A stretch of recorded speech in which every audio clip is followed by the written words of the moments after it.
Como todos sabemos, la aprobación del derecho de sufragio femenino se produjo en Argentina en 1947, que es un año relativamente tardío en términos de la llegada o el otorgamiento de ese derecho a las mujeres en otros casos.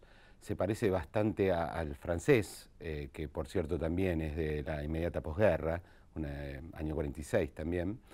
Y yo creo que tiene una razón ese retardo en relación a otros, que tiene que ver con las concepciones de ciudadanía que son propias del mundo francés y que en muchos sentidos son las nuestras también. Nosotros tenemos una concepción de ciudadanía muy similar a la francesa. Es el resultado no solo de un cambio de opinión de los varones que hacían política, sino que es también el resultado de una lucha de mujeres y algunos hombres también, por cierto, una lucha que ya para ese momento llevaba fácil unos 50 años, medio siglo, como lucha intensa.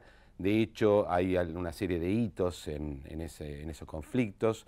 Sobre todo, a mí siempre me gusta recordar la participación de Julieta Lanteri, ¿no? Una mujer realmente increíble alrededor de este punto, que consiguió incluso votar en 1911 en una elección municipal, con el argumento de que la ley no decía que las mujeres no podían votar.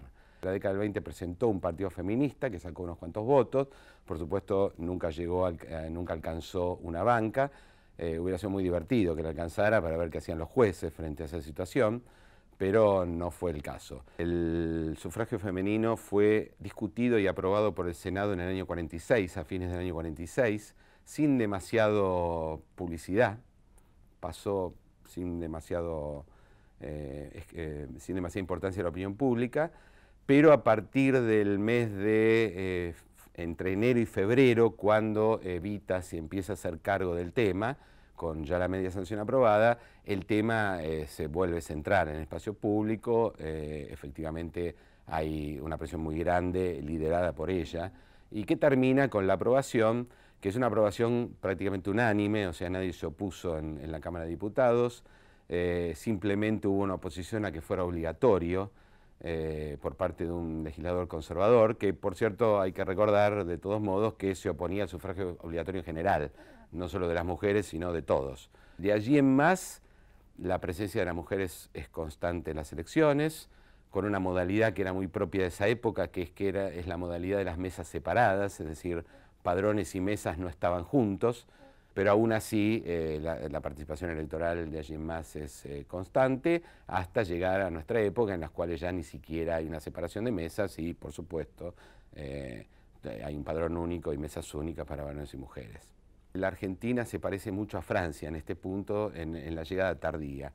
Y la llegada tardía tiene una explicación que tiene que ver con la noción de ciudadanía que es propia de la Revolución Francesa y que en algún sentido a partir de la segunda mitad del siglo XIX se vuelve propia en el Estado argentino. La idea de ciudadanía conlleva una noción de igualdad radical. El ritual más obvio de la igualdad ciudadana es el hecho de que todos valemos uno a la hora de votar, lo cual hoy nos parece una cosa absolutamente natural, pero en el siglo XIX europeo no era para nada natural. Existía el voto múltiple. La única forma, estoy siguiendo sobre todo a Claude Lefort y Pierre Rosanvallon, la única forma de sostener una concepción radicalmente igualitaria de la ciudadanía frente a un espectáculo de lo desigual, finalmente el mundo democrático es también el mundo del capitalismo, es la desustancialización total de la idea de ciudadanía. Lo que quiere decir es que la idea de ciudadanía no conlleva ningún atributo social. Sea uno lo que sea, pobre, rico, tenga esto, lo otro, sin importar, todos somos iguales. Es decir, es el resultado de un proceso de abstracción, de una operación cultural que consiste en hacer abstracta la idea de ciudadano y que se refleja no solo en la igualdad, sino en la concepción aritmética del cuento de los votos, del recuento de los votos. ¿Por qué los contamos aritméticamente? Porque no hay nada más abstracto que los números. El número uno es solo eso, un número uno. Ahora, el problema con el sufragio femenino es que el modo en que fue aprobado tanto en Francia como aquí implica una sustancialización de la idea de ciudadano. ¿Qué quiero decir con esto? La mujer a la cual en el año 47 se le concede el voto, esto está dicho por los propios legisladores, no es una mujer que se concibe igual que un hombre como un individuo libre, racional e igual a los demás. Se la concibe como una mujer en su hogar. Es decir, hay una visión maternalista de la mujer.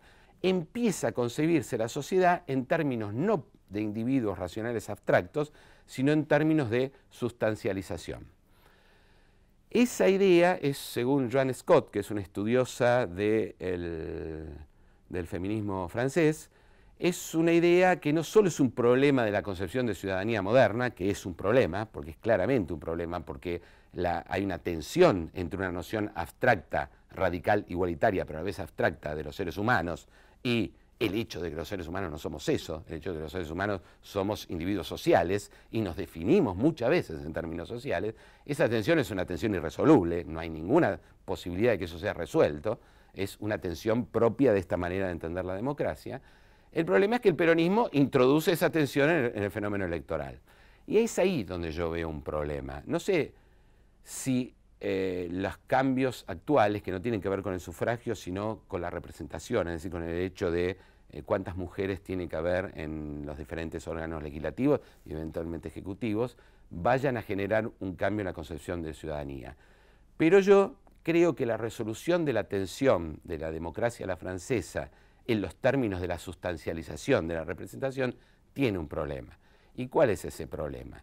Que así como hoy sostenemos que el cupo debe incorporar un X cantidad de mujeres, de 50%, 40%, 60%, no importa el número, sostenemos esto, muy rápidamente pueden aparecer otras concepciones de la sociedad que exijan exactamente lo mismo. Una vez que uno abre el problema de la sustancialización, es decir, de una concepción de la ciudadanía que incluya algún tipo de cualidad social, una vez que está abierto no se cierra.